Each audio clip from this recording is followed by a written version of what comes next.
আজকে শুনুন শ্রীমদ্ ভগবদ্গীতা যথার্থের সাংখ্য যোগের আজ 46তম শ্লোক। যাবান অর্থ উদপানে সর্বত সংপ্লুতোদকে তাবান সর্বেষু বেদেষু ব্রাহ্মণস্য বিজানত। অর্থাৎ ক্ষুদ্র জলাশয়ে যে সমস্ত প্রয়োজন সাধিত হয় সেগুলি বৃহৎ জলাশয় থেকে আপনা হতেই সাধিত হয়ে যায়। তেমনি ভগবানের উপাসনার মাধ্যমে যিনি পরম ব্রহ্মের জ্ঞান লাভ করে সব কিছুর উদ্দেশ্য উপলব্ধি করেছেন, তার কাছে সমস্ত বেদের উদ্দেশ্য সাধিত হয়েছে। তাৎপর্য প্রভুপাদ বলেছেন, বেদের কর্মকাণ্ডে যে সমস্ত আচার অনুষ্ঠান ও যাগযজ্ঞের বিধান দেওয়া আছে তার উদ্দেশ্য হচ্ছে জীবকে ক্রমশ আত্মতত্ত্বদান লাভ করতে উৎসাহিত করা। ভগবদ্গীতার ৫ম অধ্যায়ের ৫ম শ্লোকে স্পষ্টভাবেই বলা হয়েছে, বেদ অধ্যয়ন করার একমাত্র উদ্দেশ্য হচ্ছে সর্বকারণের পরম কারণ ভগবান শ্রীকৃষ্ণকে জানা। এভাবে আমরা দেখতে পাই আত্মতত্ত্বজ্ঞান লাভ করার অর্থ হচ্ছে ভগবানের সঙ্গে আমাদের নিত্য সম্পর্ক উপলব্ধি করা।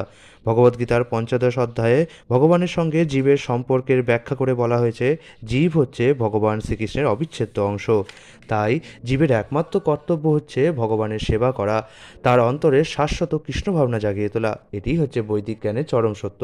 শ্রীমদ্ভগবতে তার সমর্থনে বলা হয়েছে যে, হে ভগবান, নিরন্তর যিনি আপনার নাম কীর্তন করেন, তিনি যদি চণ্ডালের মতো নিচকুলেও জন্মগ্রহণ করেন, তবুও তিনি অধ্যাত্ম মার্গের অতি উচ্চ স্তরে অধিষ্ঠিত।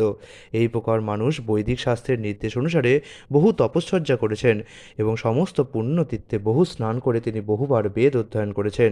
এমন মানুষকে আর্যকুলের শ্রেষ্ঠ বলেই বিবেচনা করা হয়।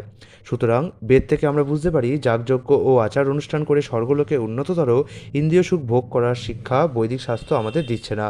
বৈদিক শাস্ত্রের প্রকৃত শিক্ষা হচ্ছে ভগবত ভক্তি লাভ করা, বৈদিক শাস্ত্র নির্দেশিত বিভিন্ন যাগযজ্ঞের অনুষ্ঠান করা।